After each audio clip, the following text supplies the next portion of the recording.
Olá, amigo ligado no programa Brasil Consciência, você que nos assiste pela TVT em todo o país ou que está nos acompanhando pelo canal Plural, canal 3 da NET em São José dos Campos. Estamos começando mais uma edição do nosso encontro semanal para falar sobre ciência, tecnologia e inovação num oferecimento, numa realização do Sindicato Nacional dos Servidores Públicos Federais na área de Ciência e Tecnologia Espacial. Muito bem, no programa de hoje nós vamos falar sobre a maior estrutura, o maior laboratório mais moderno do país. Eu estou falando do Sirius, lá do CNPEM de Campinas, que produz a famosa, a poderosa luz síncrotron. Confesso, tive que estudar em casa para falar essa palavra, difícil. Mas você vai ver que a luz não é tão complicada assim no programa de hoje. Para que você comece a entender daquilo que a gente está falando, vamos assistir um trechinho de um vídeo institucional da instituição.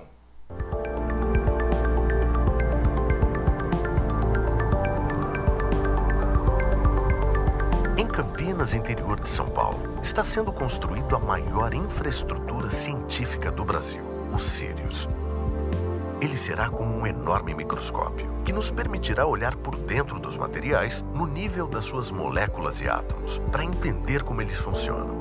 O Sirius poderá ser usado em pesquisas de diversas áreas com impacto no desenvolvimento de medicamentos, alimentos, fertilizantes, novas fontes de energia e muitas outras possibilidades. Para ajudar na solução desses problemas, é necessário maior conhecimento do funcionamento dessa minúscula escala. Por isso, o Brasil foi até a fronteira do conhecimento atual para construir a maior infraestrutura científica do país, o Sirius. Tanto estamos na fronteira que esse investimento contínuo e esse acúmulo de know-how permitiu que o Brasil hoje construísse o projeto Sirius, que é um síncrotron de 4ª geração e hoje ele está sendo construído e projetado para ser o com maior brilho do mundo. Eu poderia dizer que ela é talvez a ferramenta mais versátil para a investigação de qualquer tipo de material e por isso que todos os países do mundo vêm continuamente investindo nesse tipo de tecnologia. Mas o que é essa tal luz síncrotron? A luz síncrotron é um tipo de radiação eletromagnética de alto brilho, que se estende por uma faixa ampla do espectro eletromagnético, desde a luz infravermelha, passando pela luz visível, pela radiação ultravioleta e chegando aos raios X. Os responsáveis por gerar e emitir esta luz especial são máquinas de grande porte. São aceleradores de partículas desenvolvidos especialmente para gerar luz síncrotron. Um acelerador luz síncrotron, elétrons na velocidade quase que a velocidade da luz, são acelerados para produzir radiação eletromagnética em todo esse amplo espectro, desde radiação infravermelha até raios-x. Utilizando a luz síncrotron, é possível, por exemplo, mapear como o fósforo ele migra de um grão de fertilizante para a raiz da planta. E com isso, como ele pode ser absorvido e como ele pode fertilizar e produzir uma planta mais saudável e mais fortificada. Hoje em dia, a luz síncrotron é uma das principais ferramentas de estudo de rochas em condições de pressão e temperaturas de pré-sal. E isso tem grande valor para a indústria do petróleo. Pouca gente sabe, mas diversos produtos no nosso dia a dia fizeram uso da luz síncrotron durante seu desenvolvimento. Desde fraldas para bebês e produtos cosméticos, até medicamentos e baterias mais duráveis para o seu telefone celular. Então esse é um equipamento do país, para o país e construído por brasileiros e com tecnologia brasileira.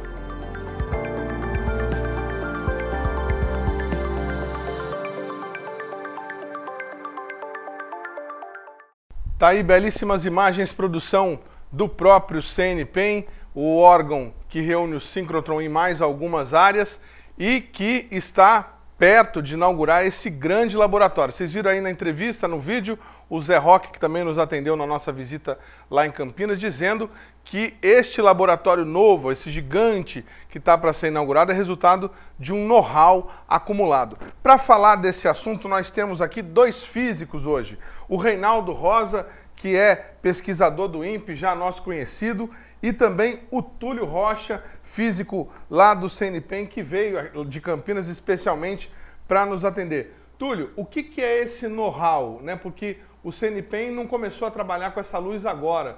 Vocês já são pioneiros no país e na América do Sul. Conta um pouco dessa história para a gente. O CNPEM opera desde 97 uma fonte de luz síncrotron já, que é uma fonte conhecida de segunda geração. E para construir essa fonte teve que desenvolver toda a tecnologia aqui no Brasil. Acho que o grande desafio na construção do primeiro laboratório foi desenvolver não só a tecnologia, mas formar pessoas capacitadas, capazes de montar essa infraestrutura, operar ela e disponibilizar para a comunidade científica. Então esse acho que foi o grande desafio da primeira máquina e que possibilitou o Brasil construir agora o Sirius, que é essa máquina de quarta geração, que é uma das melhores máquinas do mundo. Legal. Agora, lógico que a gente vai falar mais disso aí ao longo do programa. Aproveitar que a gente tem dois físicos aqui. O que é uma luz síncrotron? A luz síncrotron é uma radiação eletromagnética.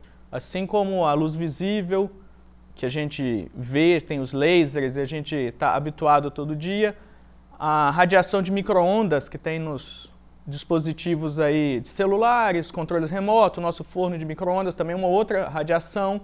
Tem a luz ultravioleta, que é o que troca a cor da pele quando a gente fica exposto ao sol. Tem o raio-x que a gente usa em aplicações médicas, acho que todo mundo já deve ter tirado uma radiografia, né, usando os raios-x. E tem radiações de mais alta energia que às vezes usa em tratamento de câncer e outras coisas. Então são todas radiações eletromagnéticas, o que muda é a energia de cada uma dessas faixas da radiação. A gente dá nomes diferentes para regiões diferentes de energia que essa radiação tem.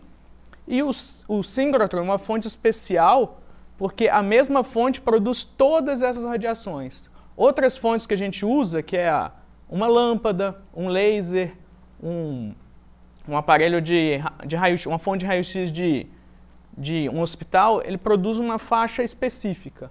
E o síncrotron tem essa grande vantagem de produzir uma ampla faixa, que a mesma fonte produz todas essas radiações. E produz a radiação de uma forma muito especial, que esse feixe de radiação ele é bem pequenininho, como se fosse um laser, e ele é bem colimado, quer dizer, ele sai num ângulo bem retinho assim, como se fosse um laser mesmo. E isso é o que a gente chama de brilho, que é o que permite a gente olhar estruturas cada vez menores, com maiores detalhes, quando a gente usa essa radiação. O Reinaldo está ali para fazer pergunta, mas a gente vai, antes, só para a gente seguir o ritmo do programa aqui, para o nosso segundo VT, vamos conhecer então esse novo gigante da ciência da pesquisa brasileira, o Laboratório Sirius, ainda em fase de construção, mas que já dá para a gente caminhar por dentro e mostrar para vocês. Vamos acompanhar no VT. É um shopping? É um aeroporto? É um pavilhão? Não. Este é o mais moderno laboratório científico do país, que está em fase final de construção com previsão de inauguração ainda em 2019. O Sirius, como é chamado esse novo gigante da ciência brasileira, é uma inovação completa. Igual a ele, existe apenas mais um em todo o mundo que funciona na Suécia e que atende a comunidade científica europeia. Além de grande, tudo no Sirius é muito moderno e planejado. Com seus 68 mil metros quadrados, o laboratório abriga um centro de convenções, área de alimentação e, principalmente, uma infraestrutura completa para manter a luz funcionando 24 horas por dia. O andar para cima é o andar onde você vai ter distribuído ao longo do acelerador do prédio inteiro as salas, os escritórios, é onde os pesquisadores vão ficar distribuídos ao longo. É do lado de dentro, porém, que o Sirius guarda o seu melhor. Além de enorme, a construção é cheia de detalhes técnicos específicos para que o funcionamento da ciência brasileira seja perfeito. Então, nós estamos na região do hall experimental. Então, aqui é que as linhas de luz vão ser montadas, certo? Como aquela branca que está ali no fundo, que é a primeira linha de luz que está sendo montada, já tem uma outra na sequência sendo montada. Então, esse piso especial, certo? A gente está numa região do que a gente chama de piso especial, ele vai desde essa divisão aqui até atrás do túnel, certo? Nessa região, nós cavamos 4 metros de profundidade e esse piso especial, ele também se divide em 2 regiões. Uma que vai desse ponto até exatamente esse ponto aqui, certo? Aonde nessa região é o que a gente chama de piso para as linhas de luz, certo? Bom, desse ponto aqui até atrás do túnel, onde tem essa blindagem de concreto, é a região do piso especial dos aceleradores. Nesse, não somente nós removemos os 4 metros, como também tivemos que cravar mais de 1.300 estacas nessa região para ter uma maior garantia, devido ao peso do que vinha da blindagem, de que você não tenha movimentação de todo o sistema, certo? Que ele não possa ter, vamos dizer assim, recalque na parte do piso, ele não possa afundar, né, em última instância. Os aceleradores são responsáveis por colocar os átomos em movimento em alta velocidade, quase a mesma da luz. Quando tudo estiver funcionando, o sistema vai emanar a poderosa luz síncrotron por meio da única janela entre o ambiente do laboratório e o interior do túnel. Ele será, quando necessário, removido, certo? Ele está aqui garantindo a proteção radiológica, mas quando necessário ele será removido e a partir daqui vai sair toda a tubulação de vácuo que vai se conectar com todos os equipamentos da linha de luz que ficam dentro de cabanas como essa que estão sendo mostradas ali, brancas.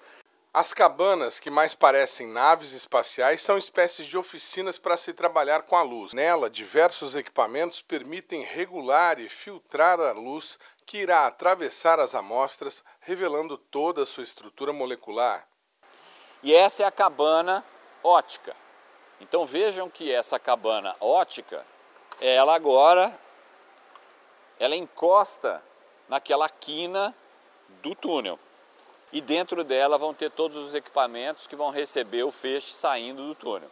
Em cada uma dessas quinas, aonde você já for montar uma linha de luz, vai ter uma cabana como essa. Então a linha de luz, como você vê, aqui está aquele orifício que eventualmente daqui a pouco vai ser removido para a gente conectar todos os equipamentos que estão aqui com o que seria esse front-end, que se conecta a ele sim ao acelerador. E aqui você tem toda a infra que está sendo montada, e uma vez que ele recebe essa luz, você, como eu falei, você vai ter fendas, espelhos, sensores, né, e tal, e após passar por isso nessa cabana ótica, ela vai sair por esse orifício, e daqui você tem a sequência para uma região que vai ficar mais aí na frente, aonde vão ter as estações de fato experimentais, que é onde os pesquisadores que vêm vão colocar lá os seus cristais de proteína, o cassete com vários cristais, e aí você vai ter o robozinho que vai posicionar isso na frente do feixe, tal, e você vai fazer as medidas, vão ter os detectores, e daqui você sai com toda a parte de análise e controle para fora, na região que a gente vai olhar, que é onde os pesquisadores efetivamente ficam controlando o experimento. O melhor é que foram desenvolvidas no Brasil por empresas brasileiras que agora poderão vender essa tecnologia para todo mundo. Hoje o país não tem uma tecnologia dessa, né? Agora sim, agora nós estamos bem na frente. Ó. E o senhor vai poder falar para o filho do senhor que o senhor trabalhou aqui? Com certeza, sempre eu tiro foto e mando para eles. Em pleno funcionamento, o Sirius deverá ser o grande celeiro da pesquisa científica de ponta nacional. Pode ter alguém da USP ali, alguém da UFRJ no outro, alguém da Bahia no outro, ou alguém da Argentina no outro, ou alguém de qualquer lugar no outro. Então você tem de forma simultânea um conjunto enorme de grupos trabalhando e fazendo todas essas pesquisas na área de saúde, de energia, materiais, de meio ambiente, de solo, de agricultura, seja lá qual for a área, certo? E o laboratório como um todo dá esse apoio para todas essas equipes. Estrutura impressionante, a gente teve a oportunidade de caminhar por lá, o Zé Roque nos acompanhou durante toda a visita. Reinaldo, você na sua experiência de pesquisa, você até já estava contando, trabalhou um pouco uma área parecida com essa. Você já tinha visto um laboratório dessa magnitude para ser entregue para a pesquisa brasileira assim de uma hora para outra? Não, eu nunca tive a oportunidade, mas assim que eu tiver, estarei lá visitando o Sirius, né, para conhecer de perto essa fascinante estrutura que vem para ajudar a pesquisa brasileira, não só a pesquisa brasileira, mas a pesquisa internacional. É fascinante, né? A física de partículas a física de altas energias baseada em aceleradores de partículas, como o Sirius, ela é fascinante porque ela tenta e consegue resolver problemas que vão desde de materiais nanoestruturados, né? Essa energia que é proveniente desse feixe de luz, ela consegue, então, fazer com que nós tenhamos um conhecimento bem fino dessas estruturas, que vai desde as nanoestruturas, a nanociência, a nanotecnologia, até pesquisas ligadas com as grandes escalas do universo, astrofísica e cosmologia, né? Então é muito interessante. Eu queria até fazer aqui uma pergunta para o Túlio a respeito dessa pesquisa em materiais nanoestruturados, né? O que pode vir pela frente a respeito desse assunto quando o Sirius estiver em pleno funcionamento?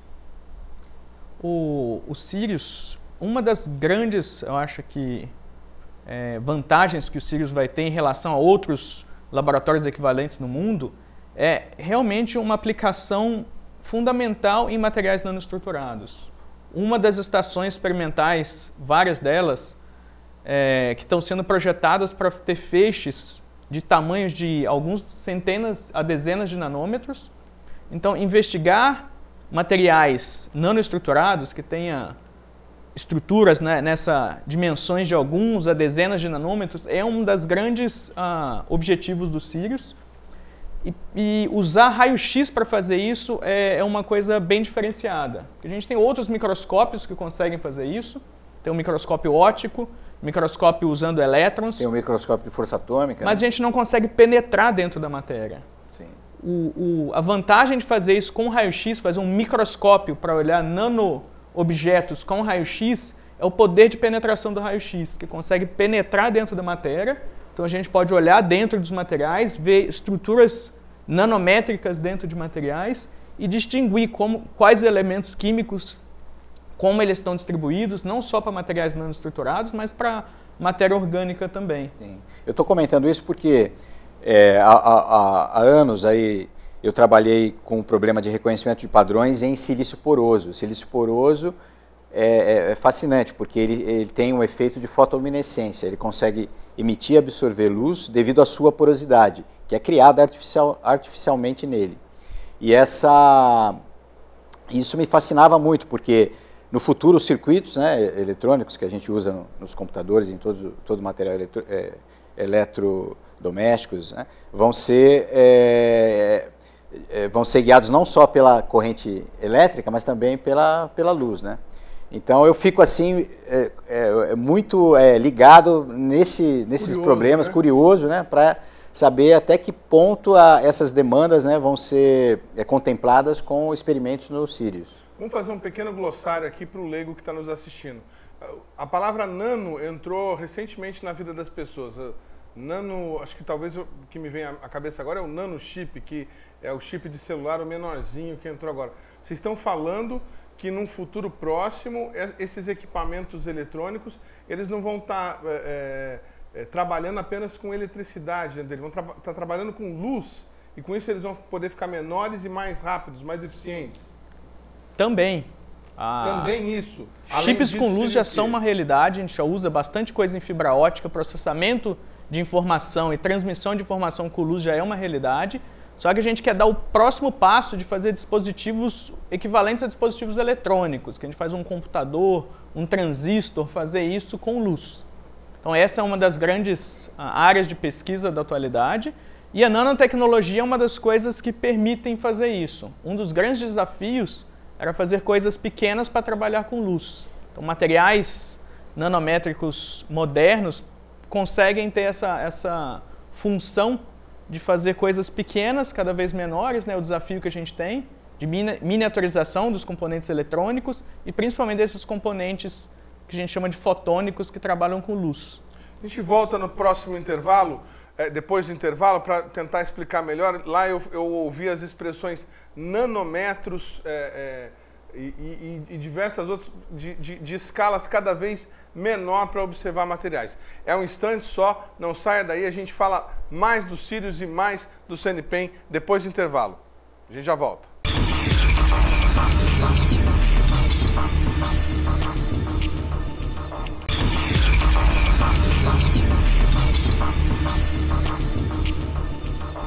Segundo bloco Brasil Consciência, estamos de volta trazendo muito mais informações para vocês sobre o CNPEM, o Centro Nacional de Pesquisas e Materiais lá de Campinas, que já tem 30 anos de funcionamento, mas que neste ano de 2019 inaugura o maior, o mais moderno e talvez assim o mais impressionante laboratório científico do país, o Sirius. Nós mostramos um pouquinho dele no bloco anterior. Estávamos falando aqui sobre essa questão das metragens, o nano, o micro. Lá no Sirius tem, se vocês viram pelas imagens, ele parece uma rosca.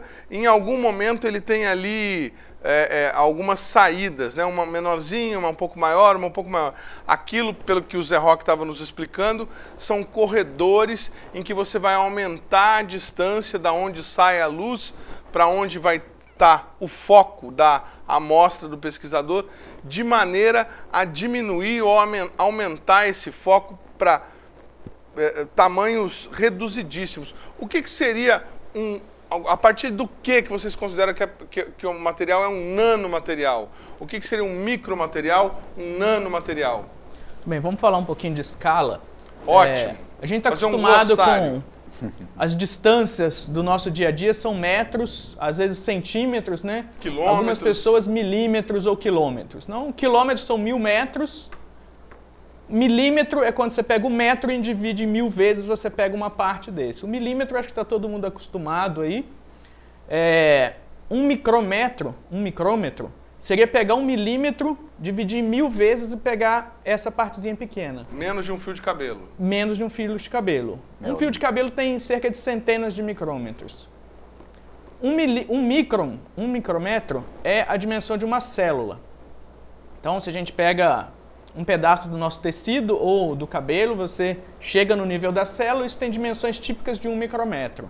Se você pegar esse 1 micrômetro e dividir ele em 1000 vezes, isso é o que é 1 nanômetro. Então é pegar o tamanho de uma célula, dividir em 1000, e isso é a escala dos átomos e das moléculas.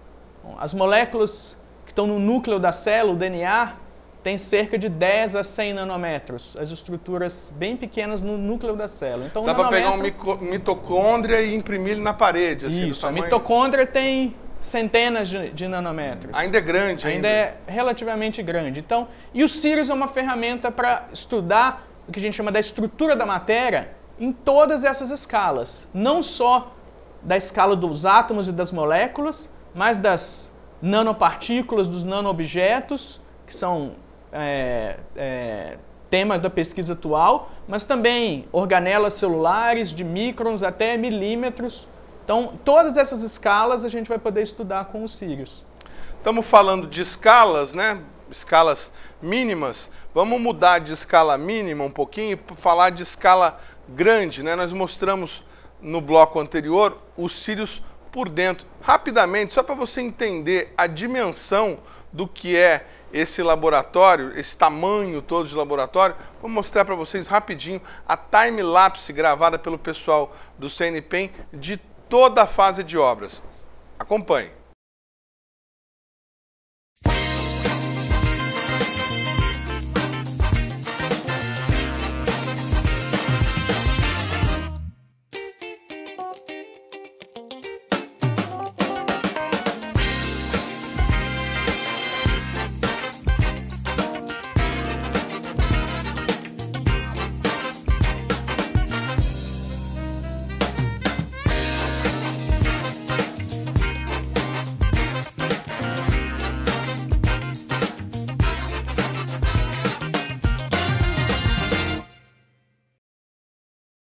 Falei que era rápido, vários meses de obras resumidos aí em poucos segundos Uma gigantesca estrutura, nós vamos falar mais dela aí ao longo do programa. Reinaldo, a gente estava conversando no bloco anterior.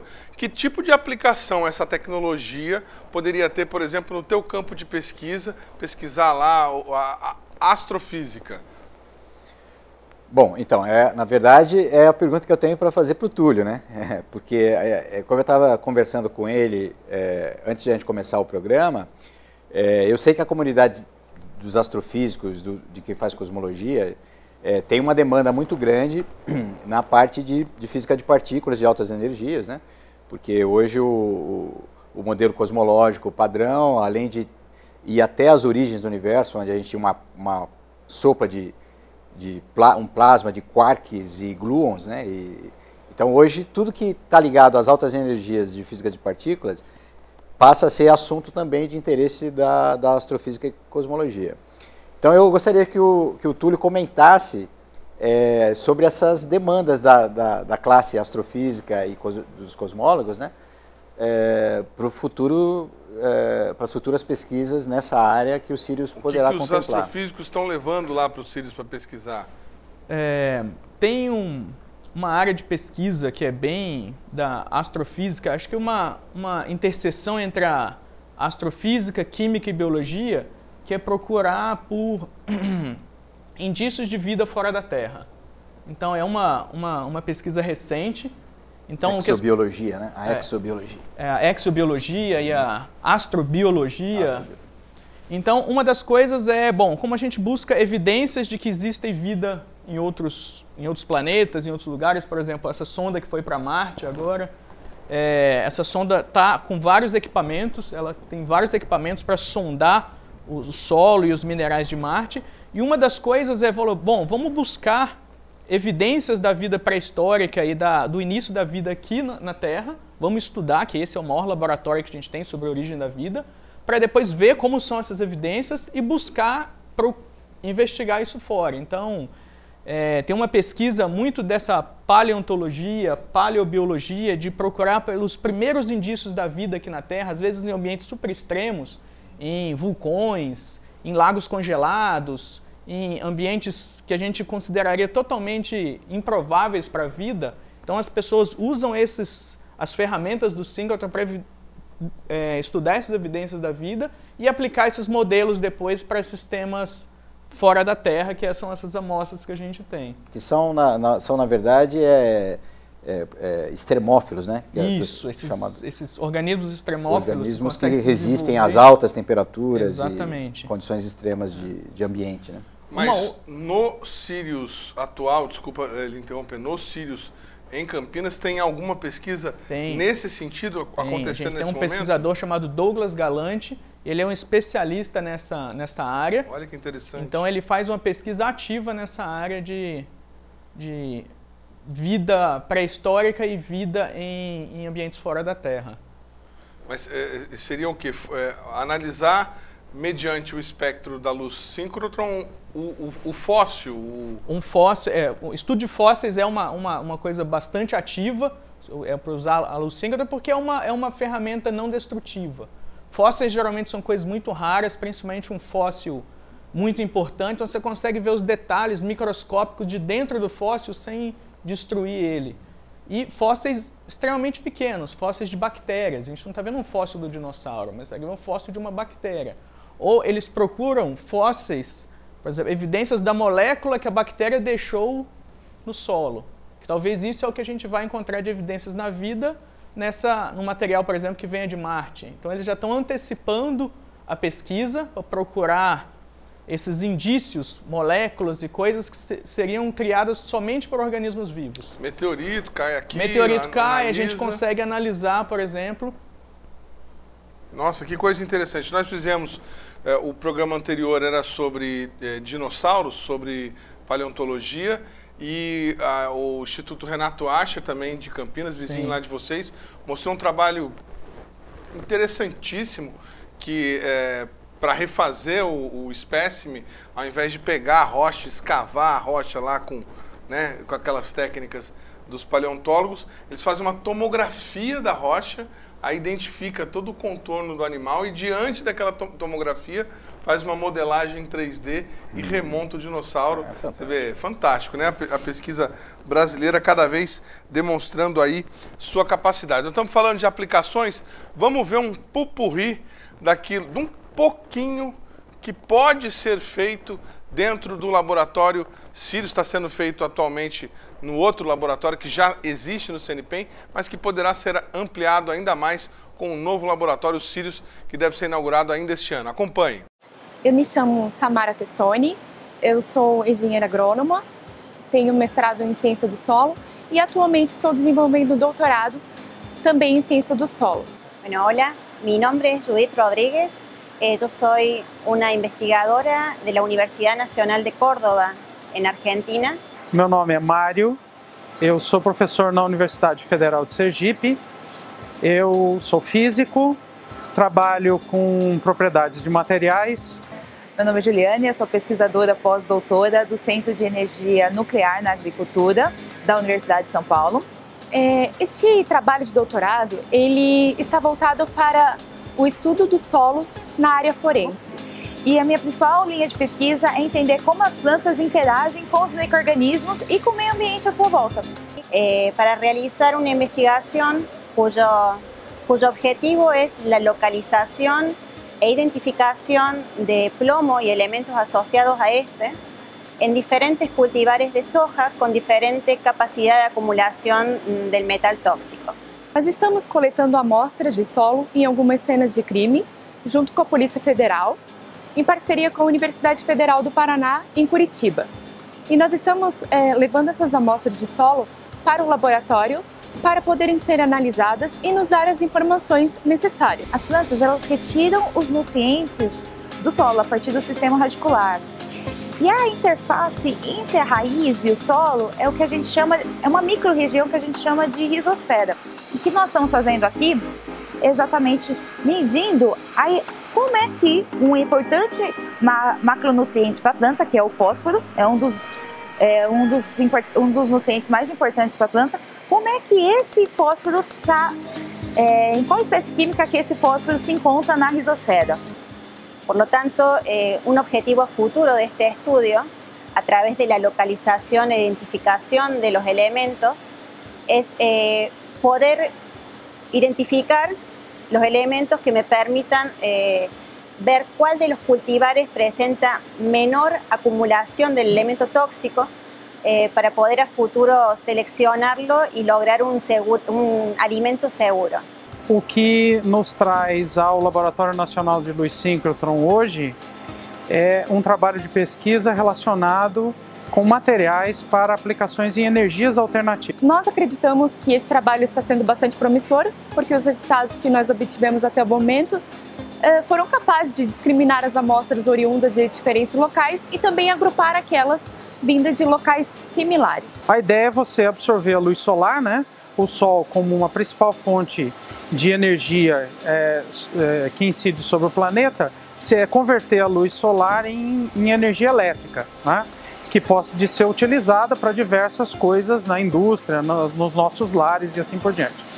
Simplesmente impressionante a quantidade de aplicações possíveis com esse equipamento. Uma engenheira agrônoma, especialista em solo, fazendo uma pesquisa para os órgãos de segurança pública, no sentido de encontrar uma maneira de utilizar a tecnologia da luz síncrotron para fazer a identificação do solo, na sola do sapato do suspeito e no local do crime. Um professor de física lá do Nordeste buscando maneiras de aproveitar melhor as células fotovoltaicas para produzir energia elétrica. Uma pesquisadora de outro país tentando buscar melhores maneiras de manejo, cultivo de soja, se eu não estou enganado. E por aí vai, né? Imagino que isso deve ser comum lá para você. Tem alguma pesquisa, Reinaldo, para você mandar para lá, começar a fazer? Esse rodízio de pesquisadores, a informação que a gente tem é que só no laboratório são aproximadamente 1.000 por ano. Isso, exatamente. A gente recebe cerca de entre 1.000 e 1.200, que a gente chama de usuários por ano, que são pesquisadores de diferentes regiões do Brasil e da América Latina, alguns da Europa também, que vêm todo ano para o laboratório realizar as pesquisas nas mais diferentes áreas. As possibilidades são infinitas, desde, como você diz muito bem, o solo, problemas de solo, agricultura, saúde, tem muita pesquisa em fármacos, em procedimentos médicos, biomedicina, biologia, várias áreas da física, da ciência de materiais, materiais mais resistentes, ligas metálicas, e uma infinidade de aplicações. Então o Sirius é essa grande ferramenta para resolver problemas. Problemas atuais que são relacionados com essas grandes demandas que a gente tem na sociedade hoje em dia, né? A gente tem alguns grandes problemas da nossa geração, que é saúde, energia, principalmente energias renováveis, né? A gente quer gastar menos energia, quer produzir energia de maneira renovável, meio ambiente. Então, o Sirius é uma ferramenta para fazer pesquisa que possibilita a gente ter esses retornos, não só econômicos, mas para a sociedade como um todo. Só uma curiosidade, a gente observando lá no laboratório, a gente não teve oportunidade de conhecer. Tem alguma coisa que tenha saído, alguma patente brasileira, algum novo medicamento, alguma coisa que você se lembre recentemente, não? A gente teve um trabalho recente com uma indústria química brasileira, tem um trabalho que é patenteado na área de polímeros, então uma investigação de como melhorar uns plásticos, né? Então foi uma investigação da estrutura, de como as moléculas se arranjam desse plástico e que aditivos que você põe para fazer um plástico de melhor qualidade. Foi uma parceria do laboratório com a indústria química brasileira, que gerou uma patente. E relacionado ao Sirius, a gente teve já alguns desenvolvimentos, então grande parte do Sirius, a gente é muito orgulhoso disso, que 85% de tudo que foi feito lá foi feito aqui no Brasil, então tem um alto grau de nacionalização, e isso envolveu várias indústrias ao redor do laboratório. Então não só o laboratório em si produziu inovação, mas como teve todas as indústrias associadas, são mais de 60 pequenas, médias e grandes empresas que se associaram para desenvolver esse projeto.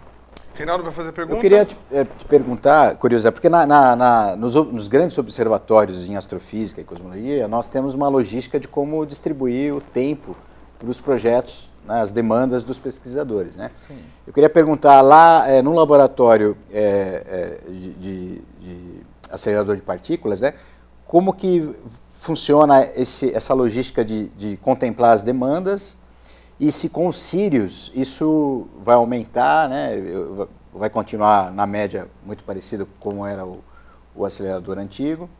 Queria que você comentasse um pouco. O acelerador antigo vai continuar funcionando? Não, ele não continua funcionando. Então, assim que o Sirius entrar em operação, a gente encerra as operações no acelerador antigo, porque você vai fazer tudo que você faz no antigo, você faz no novo com a qualidade muito melhor, com a velocidade melhor, então não faz sentido manter os dois funcionando. Mas a pergunta é muito boa. Geralmente a nossa demanda é muito maior do que a gente consegue suprimir. Então, tem um processo seletivo, então cada pesquisador que ele quer... Vai falar do processo seletivo? Um pouquinho. Então, vou pedir para você esperar que daqui a pouquinho tem VT para a gente falar exclusivamente só do processo seletivo. A gente fala depois do intervalo, então pode ser? Vamos para um rápido intervalo. Você que é pesquisador, que está aí com a sua pesquisa e gostaria de utilizar o laboratório para você conseguir entender melhor o material que você está estudando, aguarda só um minutinho que a gente vai falar como é que você pode utilizar desse laboratório lá em Campinas. Um instante só.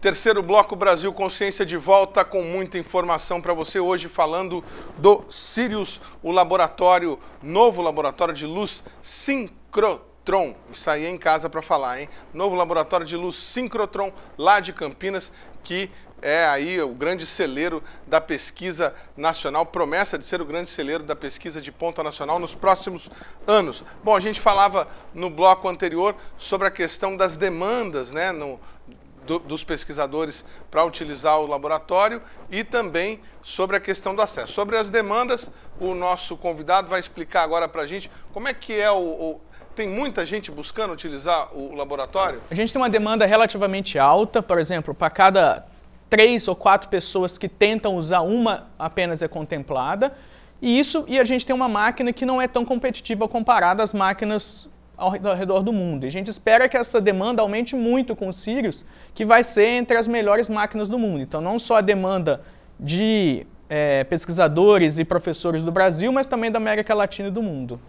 Você que é pesquisador, que é professor, que está fazendo um estudo e que poderia dar um upgrade na sua pesquisa, caso você tivesse a oportunidade de usar o laboratório, vamos acompanhar agora como é que é feita a forma de seleção, como que você pode se beneficiar com o nosso amigo Zé Roque, lá do CNPEM. Você vai ter chamadas, né? Então vão entrar na página lá do LNLS, né, que está ligado ao Sirius, e vão ter períodos onde eles vão poder submeter uma solicitação de utilizar a linha A, B, C ou D, seja lá qual for a linha, por um certo período, um certo número de dias para fazer o experimento lá XYZ. Essas propostas são coletadas, são avaliadas por comitês que são externos ao laboratório, então você tem uma completa e total dizer assim, idoneidade, nós não temos absolutamente nenhuma relação nesse julgamento do ponto de vista de mérito, então esses comitês fazem esse julgamento, pois nós coletamos isso, tem um ranqueamento, e aí você distribui um tempo de feixe para esses grupos. Uma vez que ele recebeu, nós damos todo o apoio, então vão vir lá os seus 3, 4, 5 pesquisadores da Fiocruz, por exemplo, trazendo seu conjunto de amostras.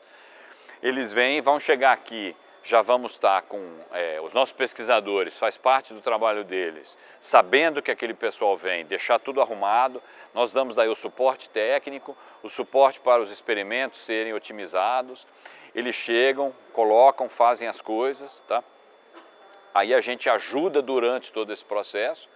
Essa é vamos dizer assim, um modo de operação que é igual em todos os lugares do mundo. Nós, brasileiros, podemos utilizar hoje um síncrotron na Inglaterra, da mesma maneira que, em princípio, o inglês, do ponto de vista de submissão. Obviamente, a gente hoje, o laboratório, ele dá um apoio financeiro para esses grupos virem.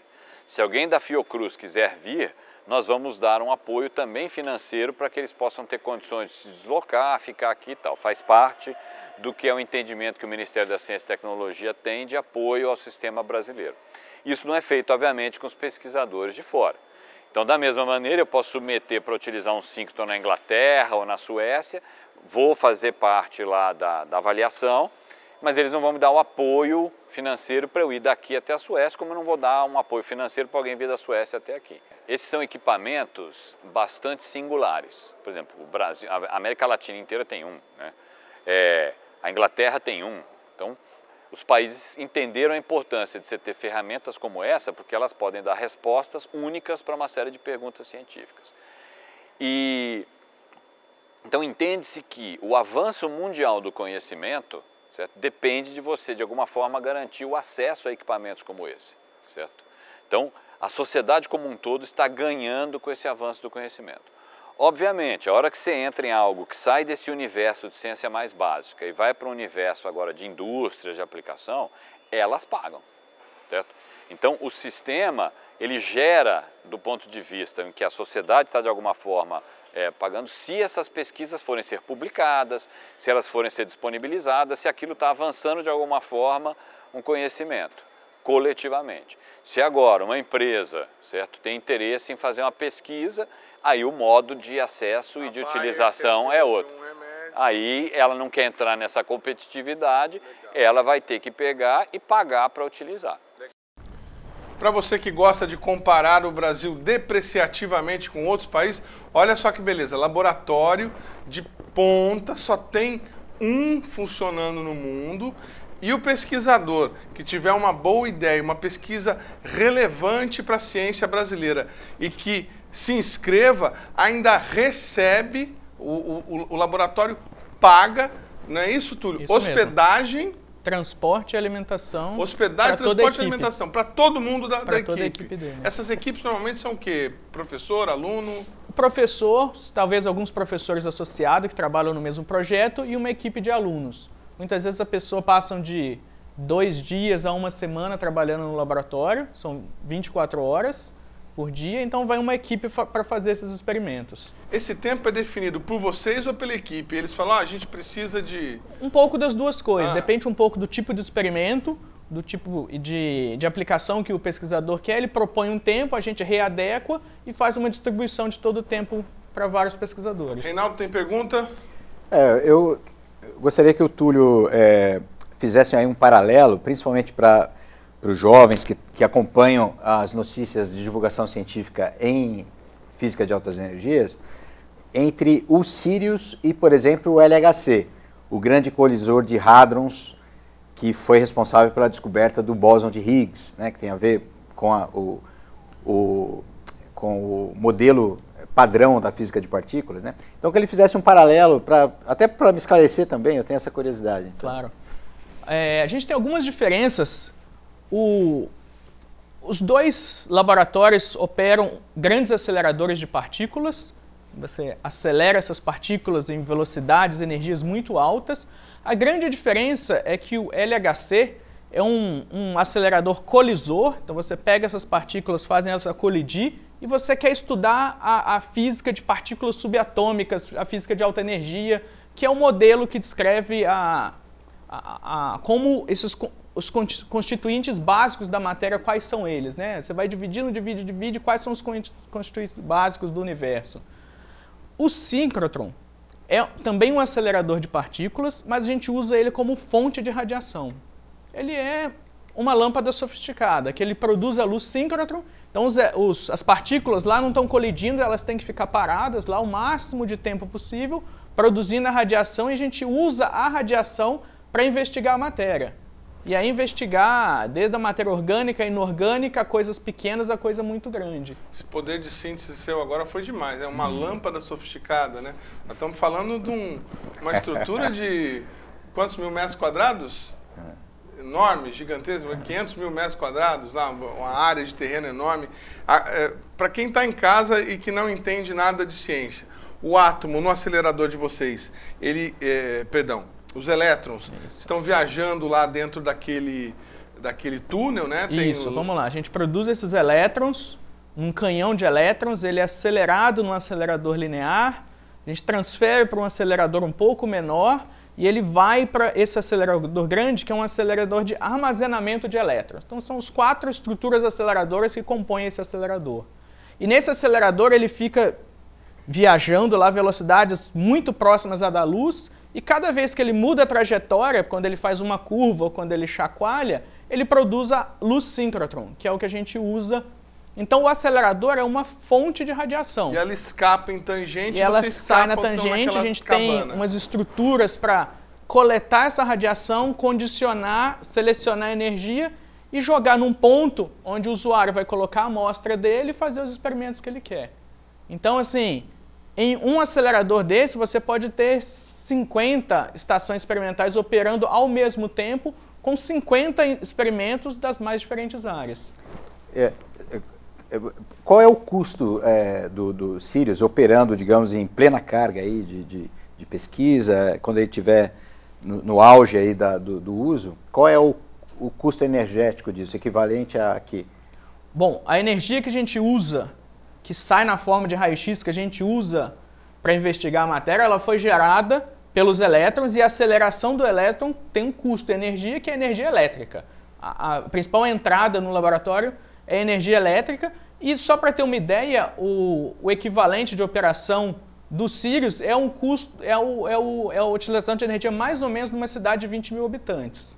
Então tem um custo energético alto, mas é um instrumento único para investigar Campinas tem 1,5 milhão de habitantes? Campinas, a região metropolitana de Campinas tem cerca de 1,5 milhão de habitantes. Aí vocês colocaram mais uma cidade de 20 mil habitantes, não acabou com a luz da vizinhança ali. Não, isso é uma das coisas que para o Sirius vai ter uma subestação especial para atender a demanda do Sirius. Legal, o Reinaldo falou de custos, nós entrevistamos o fundador, o criador desse laboratório lá em Campinas, Cerqueira Leite, uma das personalidades da comunidade científica mais conhecidas no país, e ele inclusive nos contou que o orçamento lá do CNPq é de aproximadamente 70 milhões de reais, eles gastam 50 com o pagamento de salários, dentro da ciência o penso é o mais caro, né? Mas mesmo assim, se você fizer a conta aí, não dá muito por pesquisador, não. Vamos acompanhar, então, o que disse de mais interessante essa figuraça chamada Cerqueira Leite. Acompanhe no vídeo. Atenção, você vai ouvir agora a confissão de um crime. Isso precisa ser contado porque é a parte negra, escura da história. Como é que o Rogério roubou o projeto do Rio de Janeiro, dos cariocas. O réu, confesso, é Rogério Cerqueira Leite. Aos 87 anos pode ser considerado um dos maiores nomes da ciência brasileira e é um dos fundadores do CNPEM. O projeto nasceu de uma iniciativa mais ou menos ampla do próprio CNPq, mas com uma participação muito grande do CBPF, que era o principal centro de pesquisa em física da época no Rio de Janeiro. Certo? Lá, o Roberto Lobo, que era o diretor, encabeçou um projeto. Não fizeram um projeto escrito nem nada, era simplesmente uma proposta de um estudo. Tá certo? Esse estudo não se decidia se fazia o equipamento no Brasil ou se comprava um equipamento na França. Além disso, não conseguia se decidir em que lugar ficaria o projeto no Rio de Janeiro. Tinha pessoas importantes, o próprio Roberto Lobo, que era o diretor, tinha o José Pelos Ferreira, que era o presidente da FINEP naquela época, que tinha realmente recriado a FINEP. Vieram conversar comigo aqui, tá certo? Eu falei, olha, vamos fazer em Campinas, tá certo? Consideraram a possibilidade de fazer em São Carlos e o Rio foi escamoteado. Os cariocas ficaram muito bravos. Cerqueira Leite, como é mais conhecido, recebeu a equipe do Brasil Consciência na casa dele, que fica na cidade de Campinas, e falou sobre os aspectos mais importantes para a realização do projeto do CNPEM. O ministro Renato Archa, que era uma pessoa bem formada, era um cara que vinha da Marinha, depois passou para o setor privado, que era uma pessoa muito inteligente, muito razoável, nacionalista meio de esquerda, assim, uma pessoa inteligente. Ele sabia que havia alguma possibilidade. Acho que isso foi importante. Pois sim, o prestígio da Unicamp. Naquela época, a Unicamp já era um mito. Então, esse mito foi extremamente importante. A mitologia desenvolvida sobre a Unicamp foi importante para convencer os donos do poder, tá certo, em Brasília. Cerqueira Leite falou da relação com políticos. O segundo passo foi conseguir um terreno. Nessa época eu tinha brigado com o Quercia, né? Mas enfim, ele resolveu fazer as pazes, tá certo? É claro que ele tinha também interesses políticos, a cidade dele, né? Uma coisa acontecendo na cidade teria bons reflexos, etc. Então, olha, veja bem, a política não funciona assim, eles não precisam saber para quê, tá certo? Eles querem saber o que eles ganham com isso, tá certo? Ele também defendeu o sistema de gestão indireta para instituições de pesquisa por meio das organizações sociais, as chamadas OSs. O sistema de organização social permite a gente comprar agilmente, sem fazer aquelas licitações complicadas que a administração direta exige. A gente pode comprar, a gente pode contratar, a gente pode se desfazer dos medíocres, o que é muito importante. Você nunca sabe se o cara vai ser um bom cientista. Você contrata o cara depois que tirou o seu doutoramento, fez um pós-doc não sei aonde, aí você contrata. E aí ele vê que ele não é lá essas coisas. Certo? Uma universidade não tem como se livrar dele. Ele vai ser um peso morto, digamos, para o resto da vida. Isso pode acontecer e acontece com muita frequência nas universidades brasileiras. Né? Mas nós aqui somos muito mais baratos que qualquer outro instituto nacional, qualquer outro. Nós temos 620 funcionários atualmente. Faça as contas. Gastamos com o pessoal qualquer coisa como 50, 60 milhões, que é uma parte significativa dos recursos. 60 milhões vamos para lá. Isso não dá nada, dá um salário médio de R$5.000 por mês, tá certo? Um salário médio de R$5.000 não é nada, é que a gente, com os contratos, pagamos uma parte dos funcionários, mas com os contratos de pesquisa que a gente faz com o setor privado, tá certo? Então, isso só faria uma diferença enorme. Legal. Muito obrigado ao Túlio Rocha, físico pesquisador lá do CNPEM, por ter nos atendido essa viagem lá de Campinas para vir aqui. Obrigado, viu, Túlio, pela disposição. Obrigado também ao Reinaldo. Não veio tão de longe, mas teve que largar lá as atribuições. Ele está de férias, veio aqui, tirou um dia de férias para nos atender, nos ajudar, e obrigado a você que nos acompanhou. Nosso conteúdo continua disponível na internet, nosso canal no YouTube, Brasil Consciência, só entrar, se inscrever e acompanhar em primeira mão todos os produtos, todos os vídeos produzidos pelo Brasil Consciência ao longo da semana. Nós vamos soltando aí também, além do programa completo, os VTs que foram ao ar no programa anterior. Nossa programação também está disponível na nossa página do Facebook, Rádio CT Brasil Consciência TV. É só entrar lá, você também tem acesso ao material produzido pelos os outros programas do Sindicato dos Servidores Públicos Federais na área espacial, SINCT. Estamos deixando esse programa, mas você fica com a palavra do nosso presidente. Nós voltamos em uma semana com mais uma atração inédita para vocês. Tchau, obrigado, um abraço, até logo.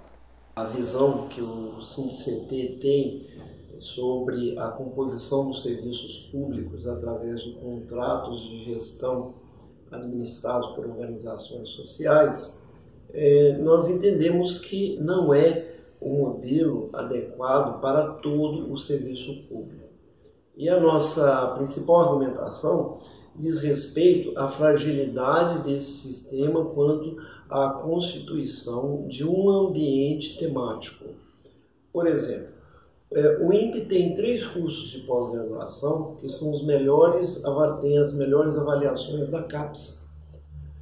2 desses cursos até indicariam um certo imbróglio intelectual, né?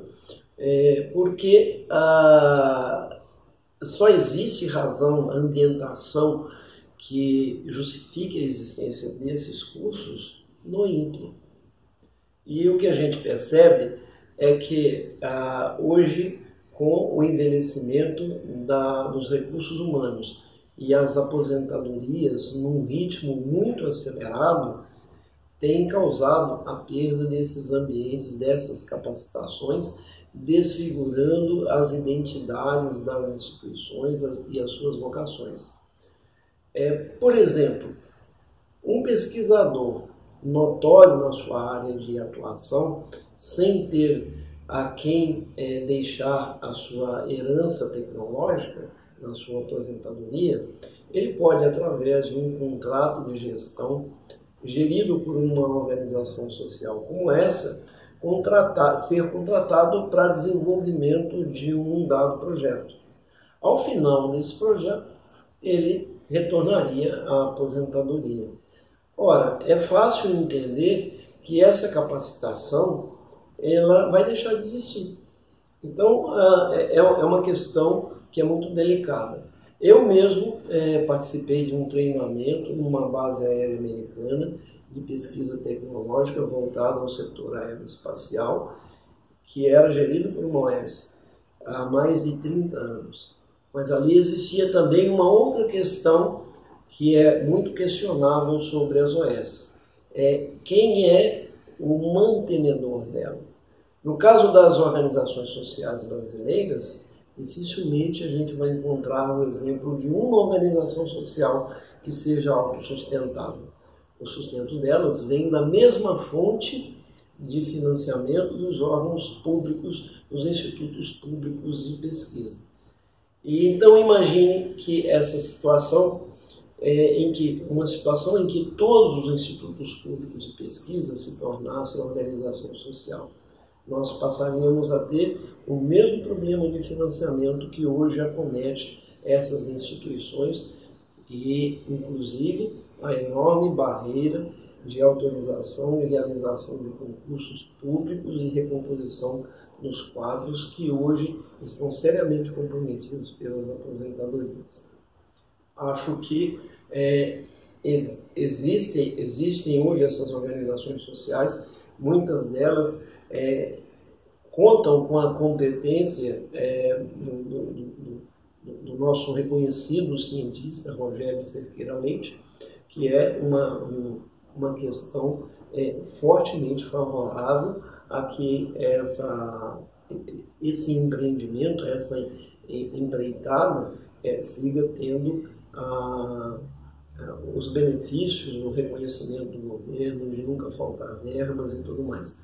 Mas isso levado a uma ampla